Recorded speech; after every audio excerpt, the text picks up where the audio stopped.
Esperando aí 5 minutinhos para a gente começar.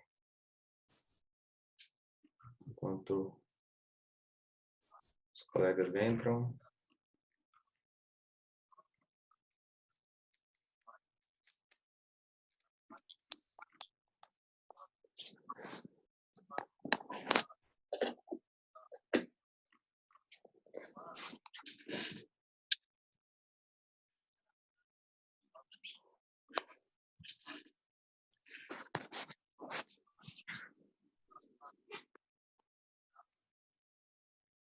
Professor, Oi, oi, eu tenho uma pergunta que pode falar. me deu quando eu tava comendo, eu tava comendo macarrão e coca. A coca, ela é ácida, não é? É ácido, bem ácido. Ela não ajuda, não? Tipo, os alimentos que a Ela, gente come, eles não podem ter alguma reação química entre eles mesmo? não, o que acontece, o problema de, por exemplo, você comer e ingerir algum tipo de líquido, é que você pode alterar o pH do seu estômago fazendo isso. E aí, lembra que eu falei que a pepsina, que é aquela enzima que trabalha lá dentro do estômago, ela precisa de um pH mais ácido para agir. E aí, geralmente, quando a gente ingere algum tipo de líquido, né, a coca ela é ácida, mas ela tem uma grande quantidade. A principal substância da coca é a água, né? E a água, né, ela consegue alterar o pH, por exemplo, do estômago, né? Você coloca mais água, então você vai lá dentro do estômago, você acaba alterando o pH dele. E aí isso atrapalha o funcionamento da enzima. A enzima, então, ela precisa desse pH mais ácido para agir, entendeu? Uhum. Ô, professor, Então, por e isso que outra é necessário. coisa, eu não entendi muito bem como é que Sim. funciona esse negócio de soltar já enzimas na boca, tipo, porque normalmente a gente não vê, né, que muda alguma coisa, sabe? Uhum. Na boca, a gente tem a saliva, né? Porque dentro da nossa boca, a gente tem 3 glândulas salivares, né? Todas elas têm canais que vão jogar a saliva dentro da nossa boca. A gente tem uma glândula salivar debaixo da nossa língua. Tem gente que até consegue movimentar a língua e apertar aqui o chão da boca, embaixo da boca. Ainda consegue, inclusive, tirar a saliva de dentro dela. Aqui do lado, bem aqui na bochecha, a gente tem uma outra glândula chamada de parótida. E aqui debaixo, a gente tem uma chamada de mandibular. Então, as glândulas salivares, elas constantemente produzem saliva. Todo momento elas estão produzindo saliva. E aí, essa saliva, ela tem várias funções, né? Ela umedece o alimento para facilitar a nossa deglutição, né? Imagina você engolir um alimento seco. Difícil. A saliva tem essa questão da enzima também. Naturalmente, essa enzima está presente na saliva. Então, toda vez que na sua boca tem saliva, na saliva você tem essa enzima, que é a amilase salivar. E aí, o amido, ele é um polissacarídeo, ele é um açúcar muito importante. Então, a gente já inicia a digestão dele na boca. Então, na boca tem a amilase salivar, a gente começa a quebrar o amido da amilase salivar na boca e aí engolimos o alimento. Lá no nosso Ah, restante tá. do tubo digestório, essa maltose, Mas, né, liberada pela quebra do amido, vai ser digerida. Oi? mas aí o que acontece é exatamente isso, tipo, se a gente come algum amido, ele não vem quebrar, ele não quebra, tipo, ele quebra na nossa boca, mas a gente não sente, então, né? Não, não sente. Não, não dá para sentir. Lembra que a gente está falando de moléculas. São moléculas, né? O amido é uma molécula. É uma molécula grande? É, mas ainda assim é uma molécula. Não dá para sentir a quebra do amido na boca, tá? Então, Mas, então, isso vai só acontecer ao longo de todo o última, sistema digestório. última pergunta. Então, por exemplo, do macarrão inteiro, só algumas partes dele é amido. Não, Seria- o macarrão ele é feito de farinha. E a farinha tem como componente principal o amido. Então, quando você come um macarrão, você está comendo uma grande quantidade de amido. Todas as farinhas têm muito amido. Amido é um polissacarídeo produzido somente pelas plantas. Só as plantas que fazem amido. Então, como a farinha veio de uma planta, Então, você tem uma grande quantidade de amido ali. Entendi, professor. Obrigada. Nada. Tem mais alguns aqui querendo entrar. A gente já vai começar, a aula está sendo gravada, eu vou disponibilizar depois para vocês lá na plataforma. Alguém tem mais alguma dúvida, algum questionamento dessa parte das enzimas? Se fizeram atividade? Tá tudo certo? Tudo bem? Bom dia, professor. Bom dia. Bom dia, bom dia. Eu fiz a atividade. Beleza. A gente vai dar uma corrigida nela aí depois. Tá? Eu vou, então, botar o microfone de vocês aqui para eu poder falar algumas coisas que estão faltando. E a gente já começa.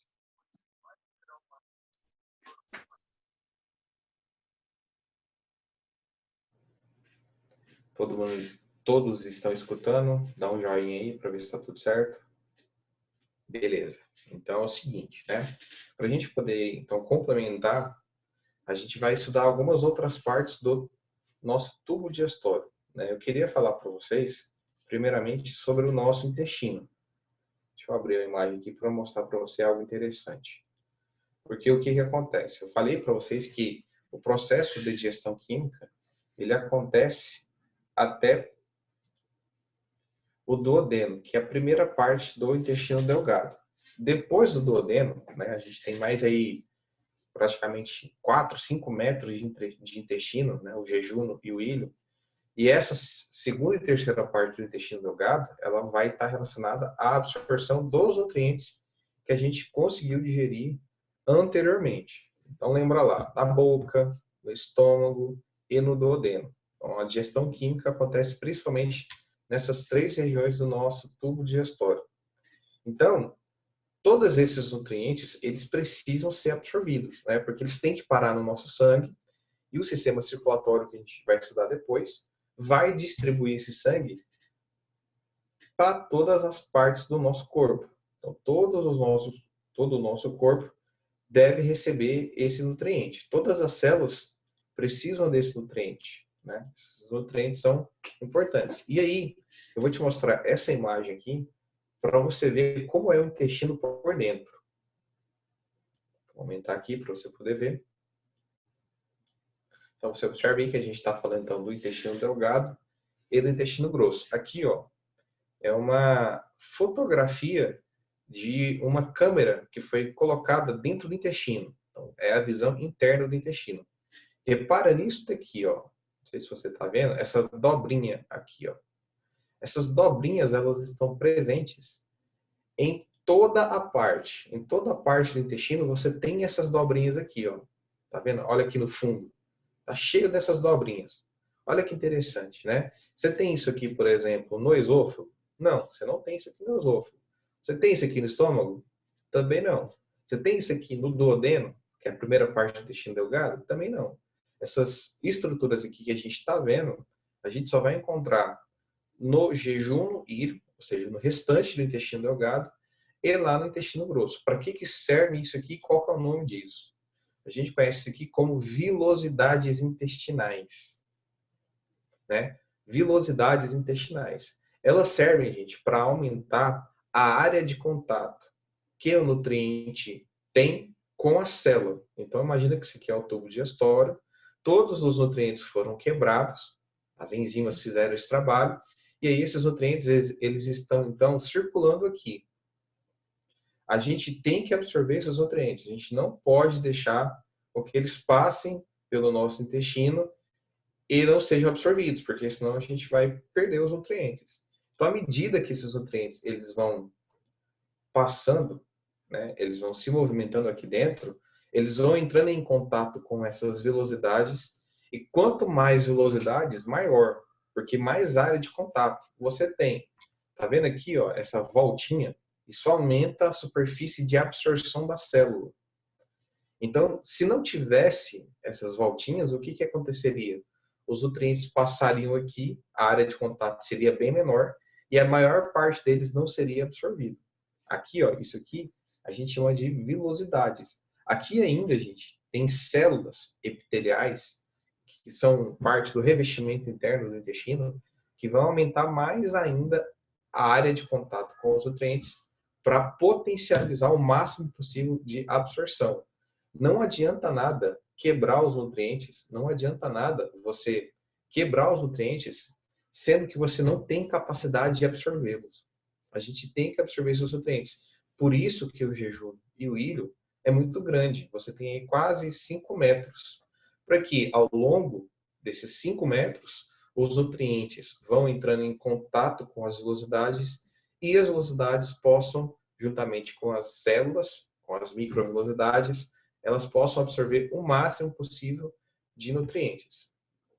Então, essa questão, para a nossa digestão, ela é tão importante quanto o trabalho das enzimas, né? Não adianta nada a gente quebrar se a gente não consegue absorver, né? Então, aqui dentro do intestino delgado, essa imagem que você está vendo, a gente tem um movimento, né? O nutriente vai passando. No intestino, né? Não só no intestino delgado, grosso, mas em todo o tubo digestório, a gente tem um tipo especial de músculo, né? Por exemplo, aqui no seu braço, nosso corpo, a gente tem a nossa musculatura. Essa musculatura que a gente tem aqui é uma musculatura que a gente tem controle sobre ela. Por exemplo, para eu fazer esse movimento aqui, ó, eu tenho que ter controle sobre esses músculos. A gente chama esse músculo de músculo estriado esquelético. A gente vai falar sobre isso depois. Então, eu tenho domínio sobre ele. Para que esse movimento aconteça, eu tenho que contrair esse músculo na hora que eu quero.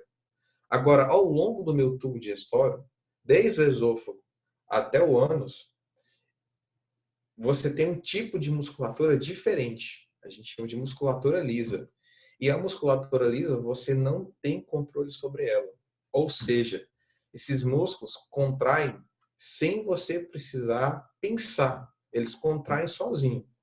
Você já parou aí algum dia alguma vez e falou assim, nossa, eu tenho que contrair o meu intestino delgado para que o bolo alimentar se movimente dentro dele. Você nunca fez isso. Por quê? Porque o músculo contrai sozinho, né? Ele é controlado por uma parte do seu cérebro, que depois a gente vai ver, que você não tem controle sobre ela. Então, a gente tem os movimentos peristálticos. Se você ouvir falar alguma vez de movimentos peristálticos, a gente está falando, então, dos movimentos do intestino. O intestino contrai sem a nossa vontade, né? Às vezes, você está paradinho assim, aí você escuta um barulhinho na sua barriga, né? É exatamente isso. Quando esse barulhinho acontece, significa que os seus intestinos, que o seu esôfago, que o seu estômago, eles estão contraindo. Você nem sente, você nem precisa pensar para que essa contração aconteça. Essa contração ela é involuntária. Então, à medida que essa contração ela vai acontecendo, ela vai empurrando os nutrientes, a gente forma como se fosse um caldo, né? Os nutrientes, o alimento, ele vai passando pelo esôfago, pelo estômago, pelo intestino delgado, lá no duodeno, e vai sendo digerido. Então você vai formando como se fosse um caldo, uma solução aquosa. E aí essa solução aquosa, pastosa, ela vai sendo empurrada pelos movimentos peristálticos ao longo do intestino delgado, né, do jejum e do ilho, vai encostando nessas vilosidades e nas microvelocidades da célula e o nutriente vai sendo absorvido. Então, bem aqui ó, no intestino delgado, que é o intestino mais fino, você tem a absorção dos nutrientes. Depois, a gente tem o intestino grosso, que é esse intestino maior aqui, ó. Quando o alimento ele está aqui no intestino delgado, ele é chamado de bolo alimentar. A partir do momento que ele cai aqui no intestino grosso, você já tem o bolo fecal, entendeu? Então, quando o alimento está aqui, quando você está absorvendo esses nutrientes, é chamado então de bolo alimentar. À medida que ele vai passando, quando ele chega aqui no intestino grosso, ele é chamado de bolo fecal, né? Então, eu comentei ontem que as fezes é tudo aquilo que você comeu e não foi quebrado. Então, se não foi quebrado, você não vai absorver mais. Então, você tem que jogar isso fora. Então, vai cair aqui dentro do intestino grosso.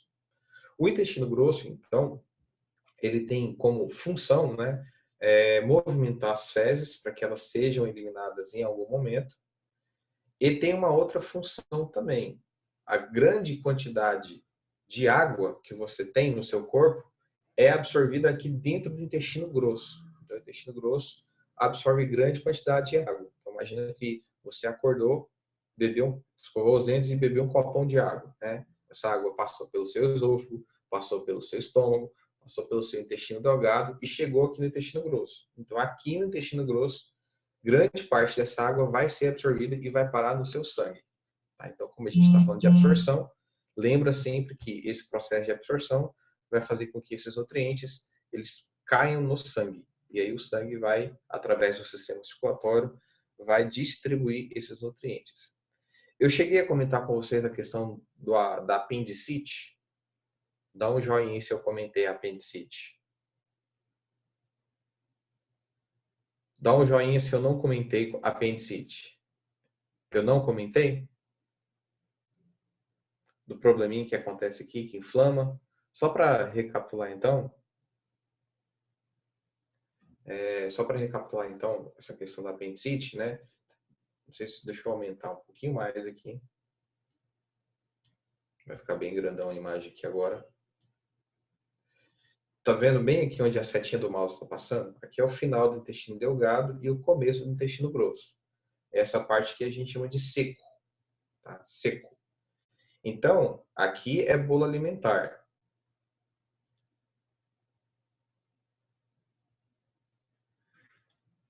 Aqui é bolo alimentar, tá, gente? E aqui já são as fezes. Tá vendo esse rabicho bem aqui, ó? Essa pontinha aqui? Isso aqui é o apêndice. E aí, isso aqui é uma entrada que não tem saída. Então, à medida que o bolo alimentar e o bolo fecal vai passando por aqui, pode ser que um pouco essa massa caia aqui dentro. E como só tem entrada, não tem saída, essa matéria orgânica vai se acumular aqui dentro, bactérias vão crescer aqui dentro, e isso pode causar uma inflamação no apêndice.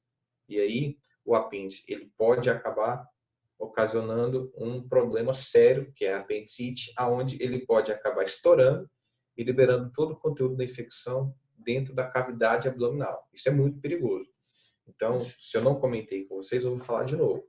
Se vocês sentirem uma dor na barriga, e essa dor ela é persistente, tipo assim, ficou o dia todo doendo, né? Você vai ao banheiro, às vezes você pensa que é uma dor de barriga, vai ao banheiro, e não para de doer, avisem os pais de vocês, para vocês poderem ir para o médico, né?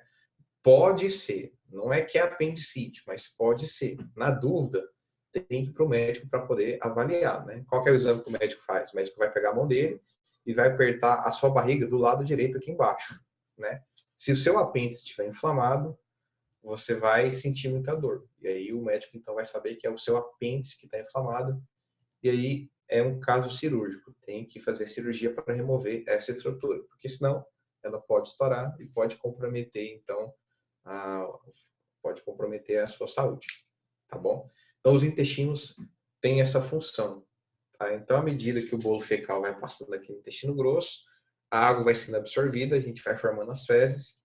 Aqui está cortado, mas essa parte aqui embaixo é o reto e ao final do reto a gente tem o ânus, né? O ânus então é a estrutura que vai liberar as fezes. A gente tem um esfíncter no ânus, né? O que é um esfíncter? É uma musculatura que a gente consegue contrair e relaxar ela. Então, quando está contraído, as fezes não são liberadas, né? A gente só vai eliminar essas fezes quando a gente sentir vontade. A gente vai no banheiro, relaxa esse esfíncter e aí essas fezes acabam sendo eliminadas. Tudo bem? Então, essas são algumas questões importantes sobre o intestino. Outro assunto que a gente deve falar também ainda sobre o sistema digestório é em relação à digestão mecânica, né? A gente tem que falar então sobre os nossos dentes. E aí a gente tem outra imagem aqui para poder observar. Então aqui tem a figurinha. Vamos dar uma aumentada aqui. E eu queria mostrar alguns detalhes para vocês em relação aos dentes. Então, primeira coisa, vamos aprender o nome desses dentes, né? Vamos aprender quais são esses dentes. Então, aqui a gente tem a visão de cima, né? Upper tooth, a gente tem os dentes de cima. E aqui a gente tem o lower tooth, ou seja, os dentes de baixo. Aqui, gente, a gente tem de uma criança. E aqui do lado, essa parte que eu estou circulando aqui corresponde a uma criança. E essa outra parte aqui que eu estou circulando agora corresponde a um adulto. Então, tem uma clara diferença, né? Aqui, a gente tem o que a gente chama de dentição de leite, que são dentes temporários, que à medida que as crianças vão crescendo, os dentes de leite vão caindo e vão dando lugar para a dentição permanente, né? Então, essa aqui é a dentição permanente. Então, quando a gente é criança, a gente tem 1, 2, 3, 4, 5, 6, 7, 8, 9, 10 dentes em cima, 10 dentes embaixo, né? Então, um total de 20 dentes. À medida que a gente vai ficando mais velho, esses dentes vão caindo e esses outros dentes, os dentes permanentes, vão aparecendo, tá bom? Então, a gente tem aqui, ó, 1, 2, 3, 4, 5, 6, 7, 8, 9, 10, 11, 12, 13, 14, 15 e 16 dentes em cima, com mais 16 dentes embaixo, um total de 32 dentes, né? Então, um ser humano adulto, ele deveria ter, né, se ele não perdeu nenhum dente, 32 ao total, 16 em cima e 16 embaixo. Então, a gente vai olhar aqui para essa dentição permanente, esse P aqui de permanente, aqui é a dentição de leite, L de dentição de leite, né? Chama-se de dentição de leite, gente, não é porque é feito de leite não, tá? Chama-se de dentição de leite porque é uma dentição que os dentes, né, a matriz do dente aqui, ela é menos resistente, né? Os dentes permanentes são bem mais resistentes do que essa dentição de leite. E chama-se de leite porque são crianças, né? Então esses dentes começam a aparecer no período da amamentação. Então por isso que é chamado de dentição de leite e aqui então a gente tem a dentição permanente. Então vamos lá então, nome dos dentes, né? Vamos olhar aqui a parte de cima. A mesma coisa que eu falar aqui em cima, vai ter aqui embaixo também. Então aqui em cima a gente tem, eu vou circular aqui, ó. A gente tem esses 4 dentes aqui da frente. Esses dentes aqui da frente que eu acabei de circular, eles são chamados de incisivos. Então, a gente tem 4 dentes incisivos em cima, esses 4 da frente, e 4 incisivos aqui embaixo, ó. Circular aqui embaixo. 1, 2, 3, 4. Esses aqui são chamados de incisivos. Para que servem os dentes incisivos? Se você olhar para eles, eles são bem fininhos. E aí eles têm como principal função cortar o alimento. Eles cortam, né? Cortam muito bem o alimento. A gente consegue, então, cortar os alimentos através desses dentes. Então, incisivos. Esses aqui são os incisivos. Aqui do lado, eu vou circular, a gente tem 2 dentes caninos. Então, esses aqui, ó, são caninos. 2 dentes caninos. Aqui embaixo a gente tem dois dentes caninos também. 2 dentes caninos. Os dentes caninos, aqui não está dando para ver muito bem, mas eles são bem pontiagudos. E eles têm como função, então, perfurar o alimento. Nós, como não precisamos caçar, não precisamos matar as presas que nós comemos, né? Então, o nosso canino, ele não é tão desenvolvido assim. Mas se você olhar espécies que têm esse hábito de caçar o alimento, que precisam matar a presa, os caninos, eles são extremamente grandes e pontiagudos, né? Por quê? Eles servem para perfurar, eventualmente, as artérias da presa e ocasionar a morte delas. Então, eles têm como função a perfuração. Nós, como não precisamos matar as nossas presas, então a gente não precisa ter esses caninos pontiagudos e tão grandes assim.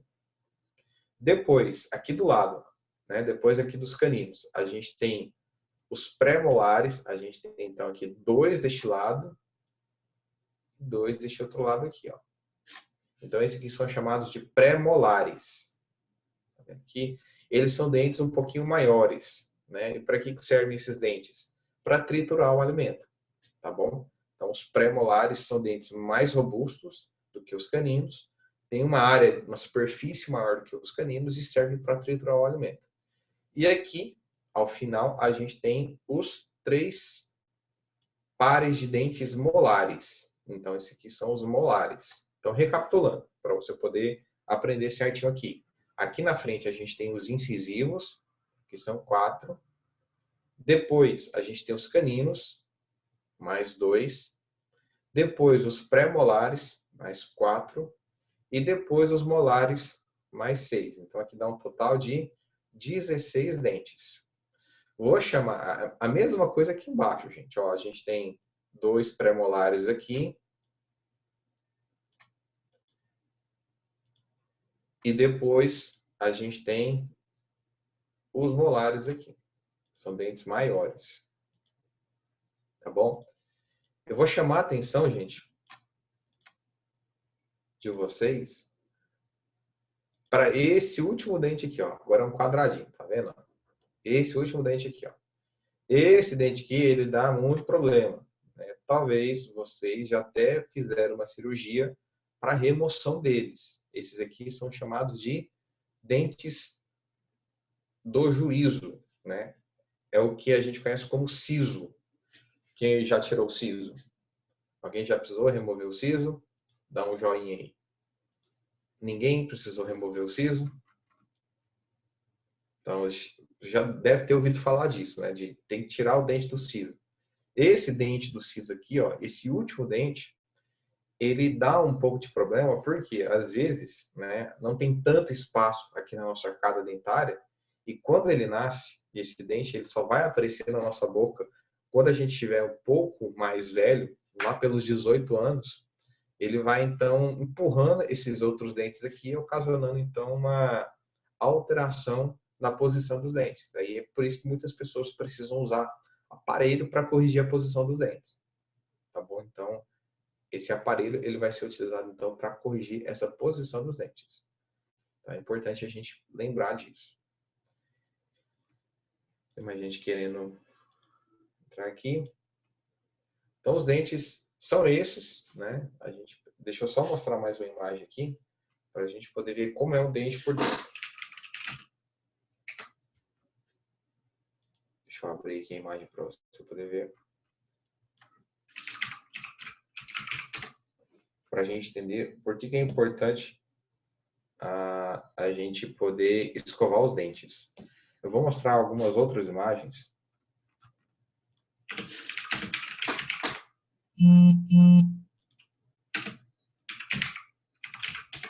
Deixa eu mostrar aqui para vocês.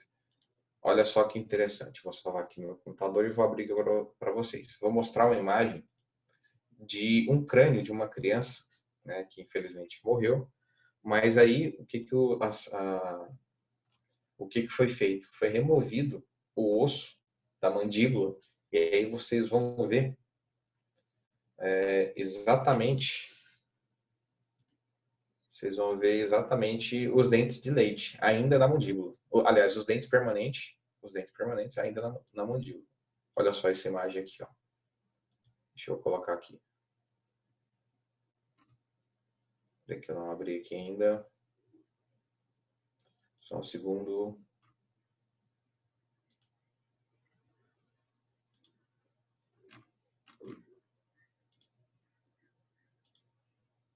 Tá aqui. Então vai aparecer na sua tela agora. Não sei se você já tinha visto essa imagem, mas então aqui a gente tem o crânio de uma criança, né? E aqui, ó, a gente tem na boca dela os dentes de leite. E aí, olha o que tem aqui em cima. Isso aqui já é no osso, tá? Esse osso aqui a gente chama de maxila. E aqui a gente chama de mandíbula, né? Então, olha só o que tem aqui dentro. A dentição permanente. Esses dentes aqui que eu estou passando na setinha são os dentes permanentes.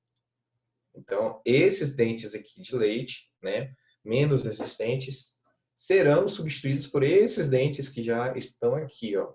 Então, à medida que a criança vai ficando velha, vai ficando mais velha, esses dentes de leite vão caindo e aí eles serão substituídos por esses dentes permanentes que estão aqui embaixo.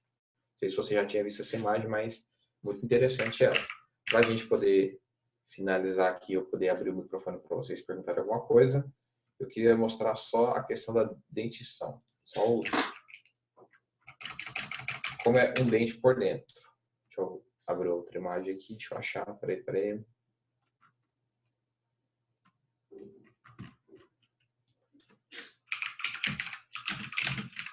Só um segundinho.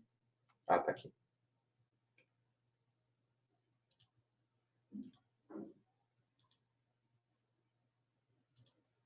Já vou abrir aqui para vocês.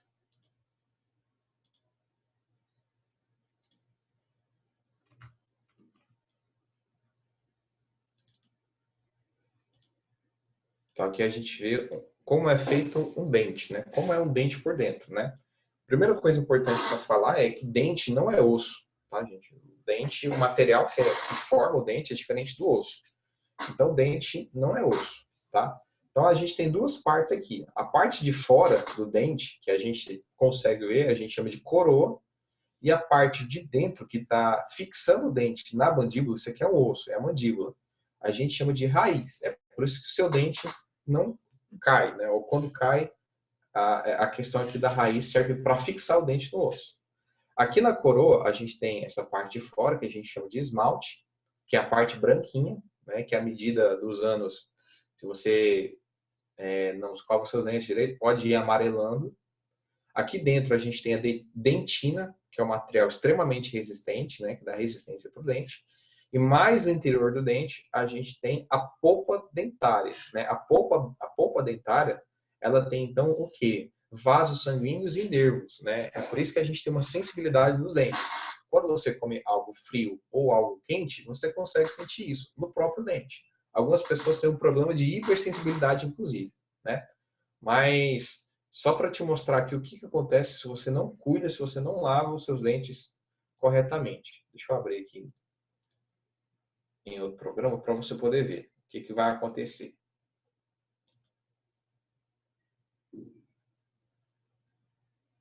Tem que escovar os dentes, tem que usar o fio dental regularmente para não dar problema, tá? Olha só o que vai acontecer. Deixa eu compartilhar aqui com vocês. Então aqui, ó, o que acontece se você não lavar, se você não escovar os seus dentes, né? Aqui, ó, o alimento, ele vai ficar... Opa. O alimento, né? Então, imagina que... Peraí.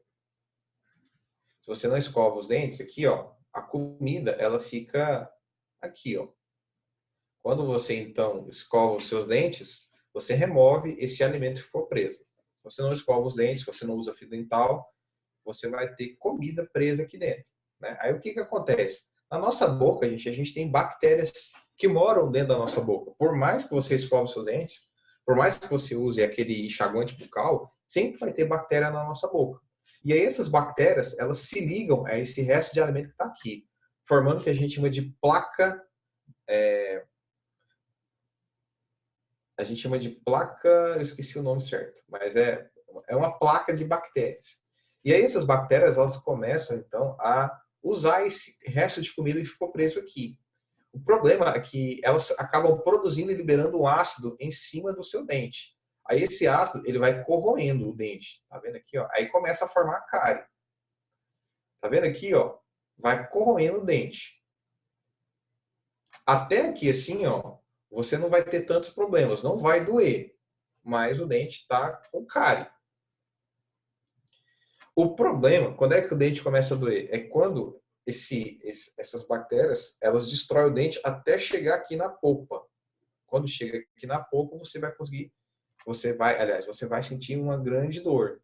É por isso, então, que é importante você escovar os dentes para remover essa placa dentária, acho que esse é o nome, né? Para que essas bactérias não façam esse processo aqui. Tá vendo? Essa parte preta, o seu dente foi destruído aqui, ó. O dente foi destruído pela ação do ácido que essas bactérias produzem. Se destruir o dente até chegar aqui na polpa, você vai ter que fazer um canal, né? A cárie, né, a gente consegue resolver com uma obturação. Você vai no dentista, ele faz uma obturação do seu dente e resolve o problema. Mas se chegar aqui na raiz, você tem que fazer um outro procedimento que a gente conhece como canal. Tá bom? Eu vou então liberar o microfone aqui para vocês, para a gente conversar um pouquinho. Faltam 3 minutos ainda para a aula acabar. Se alguém tiver alguma dúvida, o microfone já está liberado, a gente pode falar.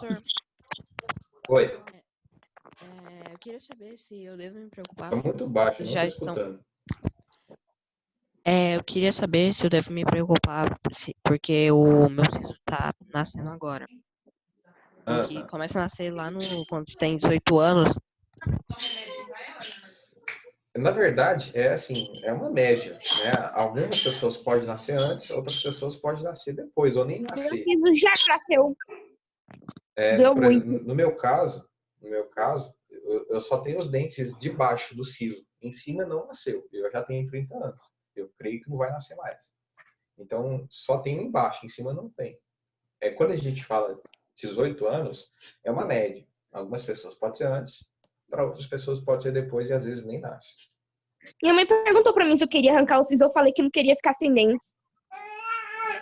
Pois é, se você arranca, geralmente quando você faz um tratamento para colocar o aparelho, o dentista vai tirar uma radiografia dos seus dentes e aí ele vai fazer uma avaliação se você precisa ou não remover o dente do siso, né? Por que você remove o dente do siso? Para sobrar mais espaço para que o aparelho possa movimentar os dentes e eles possam ficar na posição correta. Mas aí é o dentista que vai fazer essa avaliação. Aí tem que tirar a radiografia do dente e poder avaliar como que está a dentição. Professor, Oi? uma vez meu pai chegou pra mim, eu não sei quem foi, eu nem sei se isso é verdade, mas falaram que roer unha ajuda a ter apendicite, parece. Roer unha ajuda a dar apendicite? Eu sinceramente não sei se isso é verdade. Né? Dizem, né? Eu já vi também algumas coisas que alguns tipos de alimento eles também estão relacionados a apêndice. Por exemplo, quem gosta de comer muito tomate com a semente, dizem que a semente de tomate pode aumentar as chances de ter apendicite. Não sei se é verdade. Porque ainda colocaram, quando o meu tio, não é tio, não, ele tem 13 anos, que nem eu. Mas quando ele teve apendicite, todo mundo colocou a culpa no fato dele roer unha, entendeu? Falou que porque ele roía unha, enfim. Uhum. Alguém Viu? quer Comer tomate faz ruim. Mas, assim, não sei se é verdade, tá? Às vezes carece de informação científica, tá? Eu acho que a aula já tá acabando, gente. Falta menos de 1 minuto. Se cortar aí é porque acabou, tá? Tá. Professor, uma vez eu ouvi falar que quando você tá comendo chiclete de barriga vazia não é bom porque o seu estômago começa